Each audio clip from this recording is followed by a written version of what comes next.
kids, Miguel Plumas, post edit. To be quite honest with you, my recommendation here would be to fast forward 9 minutes into this video because I basically spend the first 9 minutes screaming and bitching and complaining about the engineers that designed this, where I actually show what the problem is. And the problem is the emergency brake safety interlock was bent out of place, which I then bent back into place. But you watch the beginning of the video, especially if you're an engineer, so you can see what a mechanic thinks about your fucking opinion of things. Hey kids, welcome back to Miguel Plumas Lawn Care Specialties. Well, everybody knows that I hate cutting grass. I fucking absolutely hate cutting grass. So, but it's a necessary evil if you want to be a kept man. I don't like paying people to cut my grass anymore. So, I own, I'm going to take the camera out here. So, I own a Gravely ZT42. It's around here somewhere. Lawnmower. Quite frankly, I bought it probably 10, 15 years ago. Because I used to have a much larger property. It works great here. It's a zero turn, blah blah blah. It's got a Kohler 7000 series engine on it. It's a Kohler KT 725 engine. And well, two things. One is it's a hard start. We're gonna fix that today too, I hope. I think the exhaust valves are out of time or out of adjustment, so I got to fix that. But the other problem I had is I had no start condition, no crank, no start. So I began troubleshooting it. Now I'm going to show how I fixed it or what was wrong with it, which I kind of thought was wrong with it to begin with, which is one of the safety interlocks was out of whack, and I basically tore the whole thing apart because I was doing basic troubleshooting, right? So first thing you do is you check your battery voltage. Well, my battery voltage was shitty, so I put the battery charger on it overnight. I charged the battery all the way up. And I still had no crank, no start.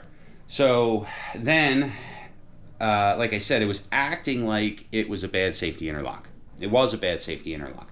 But I want to show exactly where these rotten cocksuckers put this fucking safety interlock, because it is absolutely one of those things where the engineer that thought this up may have had good intentions, but the truth of the matter is he's a rotten fucker and he should spend the rest of his life in hell trying to fucking troubleshoot this shit. So, I already did the dirty work here, which was the first thing you have to do is you have to remove the gas tank, which requires removing this and the hoses and everything else to get the gas tank out. Then I removed the starter solenoid,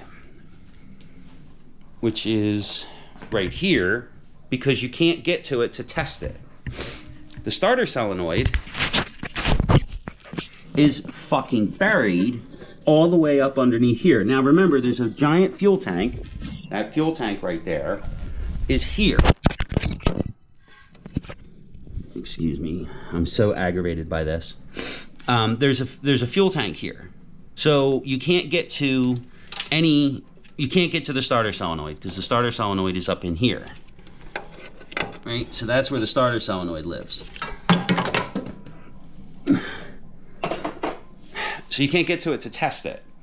You have to take the fuel tank out, and then you have to take the battery out because you can't get the fuel tank out. And you can't actually get the fuel tank out without forcing it out between these two holes, because the fuel tank actually tucks up underneath here, because why wouldn't it? So there's my first, that was my first inclination, was to check the starter solenoid, because I could jump start it using my button, which is designed specifically to jump starter solenoids. Yeah. So I got it to start that way, and I was able to get it into the shop because I don't like working in my stinky shed with no air conditioning. The next thing was the starter solenoid checked good. I used my power probe, 12-volt power supply, ran voltage to the low amperage connections, clickety click, starter solenoid's working just fine. For the record, I am going to move that starter solenoid because fuck you, I am never digging through this again to get to shit that needs to be fucking serviced. Starter solenoids need to be serviced. Thankfully, this one hasn't gone bad, but apparently it is something that does go bad on them. That's why I checked that first. Actually, that's the third thing I checked. The first thing I checked was actually the ignition switch and the safety interlock for the seat. They all checked good. Continuity, these switches are normally open. Check continuity, bingo bango. We had continuity when I pressed the switch.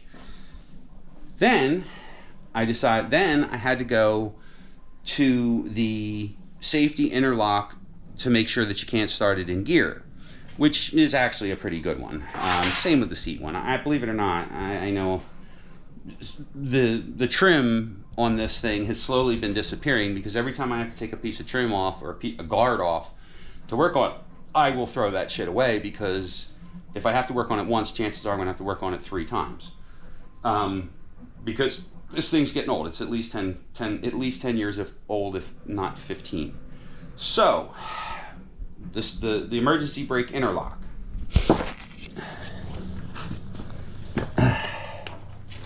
Again, normally open switch, but it's buried here, under here.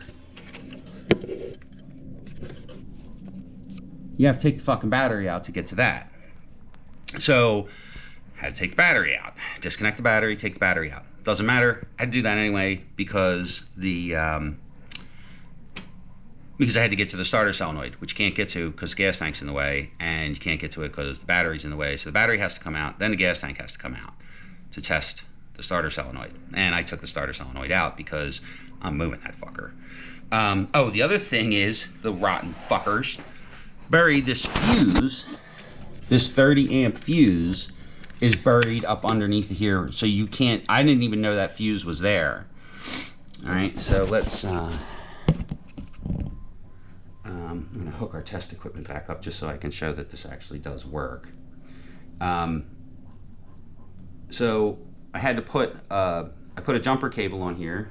So this is normally open. This is normally an open switch. I'm gonna bring the meter into play here, so you'll hear it.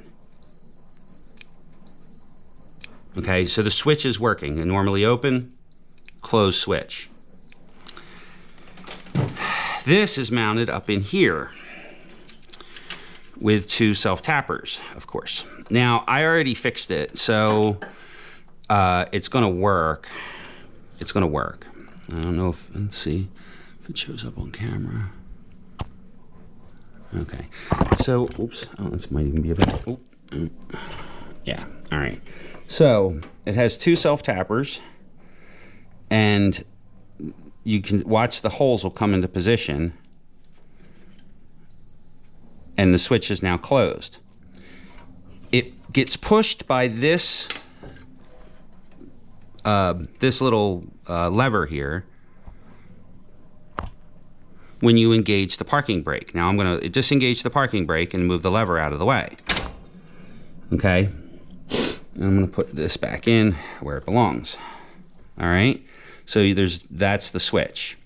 What happened was either the switch is starting to wear, or more than likely, something in the parking brake assembly is not functioning properly. I'm going to put the screws back in. Okay, so hopefully it'll still work. What was happening was the emergency brake, see how far that switch has to move? So the emergency brake was stopping somewhere around here, and it wasn't allowing the switch to close all the way. You'll hear it. Actually, I'll move the meter here so you can see it. I'm going to get a flashlight out to show it. And that should work pretty good. So when it closes, okay, you can hear it. Now, before I fixed it, it was only stopping like right there. And you can watch here, you'll listen, see the meter. It has to be at least that far before it'll shut, before the switch will close. Now it closes all the way.